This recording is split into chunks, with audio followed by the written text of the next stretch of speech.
రోడ్లు అనేది ఇప్పుడు ఈ మాదిక ద్రవ్యాలు కానీ డ్రగ్స్ కానీ పూర్వం చూస్తుంది బీచ్లలో పెట్టడం వల్ల ఎలా యాక్చువల్గా అమ్మా గవర్నమెంట్ ఈరోజు ఒక పైలట్ ప్రాజెక్ట్ కింద తీసుకోవడానికి ప్రయత్నం చేసింది. ఈ రోజు అది ఎలా ఉంటుంది, ఎలా చేస్తే ఎలా ఉంటుంది. ఇప్పుడు డిఫరెంట్ మన దేశంలోనే, నేను పరాయి దేశాల దగ్గర జరుగుతున్న సిచ్యువేషన్స్ గురించి మేము మాట్లాడట్లేదు. మన దేశంలోనే మన ప్రాంత ప్రజలే వేరే వేరే ప్రాంతాలకు వెళ్ళి సంహం ఒక టూరిజం డెవలప్ చేయడానికో లేకపోతే సంహం వెళ్ళి వాళ్ళు అక్కడ టూరిజం డెవలప్ చేస్తూ అంటే సంథింగ్ ఒక రిలాక్సేషన్కో లేకపోతే ఒక రిక్రియేషన్కో లేకపోతే వాళ్ళు కాసేపు ఒక ఎంజాయ్మెంట్కో మిగతా రాష్ట్రాలు మన చుట్టుపక్కల రాష్ట్రాలకి వెళ్తున్నారు.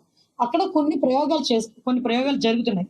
సో అటువంటి ప్రయోగం కనుక మన ఆంధ్రాలో జరిగితే టూరిజం డెవలప్ చేసేదానికి ఏదైనా ఆస్కారం ఉంటుందా అనేది ఒక పైలట్ ప్రాజెక్ట్ కింద టైం లిమిట్ పెట్టి దానికి కూడా పర్ఫెక్ట్ పోలీస్ డిపార్ట్మెంట్ కి సంబంధించి వాళ్ళకి కూడా ఒక సెక్యూరిటీ పర్పస్ కూడా పెట్టుకొని ఒక స్టేట్ మొత్తం లేదు ఒక 2 దగ్గర ఇలాంటి ప్రయత్నం చేయడానికని ఈరోజు పైలట్ ప్రాజెక్ట్ కింద మనం ప్రయత్నం చేస్తాం.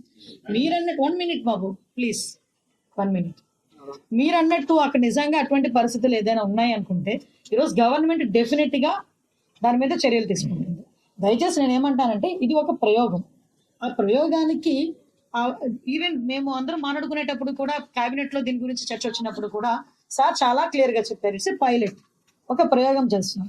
ఎలా ఉంటుంది, పబ్లిక్ ఎలాగా రిసీవ్ చేసుకుంటారు, టూరిజం ఎలా డెవలప్ అవుతుంది, at the same time police department ఎంతవరకు సపోర్ట్ చేయాలి, ఈవినింగ్ టైం పీరియడ్ ఎంతవరకు పెట్టుకోవాలి, ఇవన్నీ కూడా ఒక పారామీటర్స్ పెట్టుకునే గవర్నమెంట్ ఒక స్టెప్ వేసింది.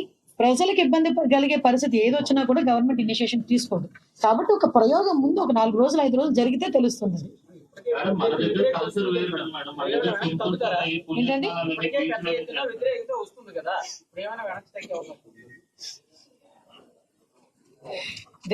ఏమండి అంటే మీరు నన్ను కూర్చోబెట్టి నా చేత మాట్లాడిస్తారు కానీ నేను మాట్లాడడం మొదలు పెడితే మళ్ళీ ఏదో ఒక కాంట్రవర్సీ అంటారు.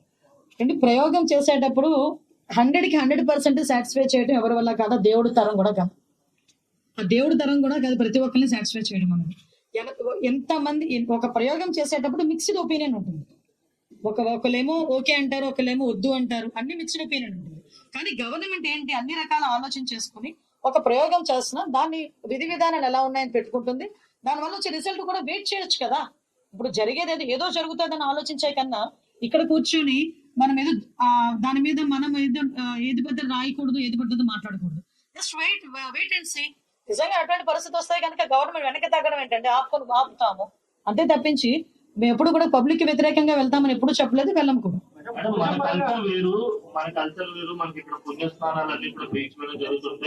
టెంపుల్స్ కూడా ఉన్నాయి, ముఖ్యంగా మహిళల నుంచి ఎవరు మాట్లాడుతున్నారు?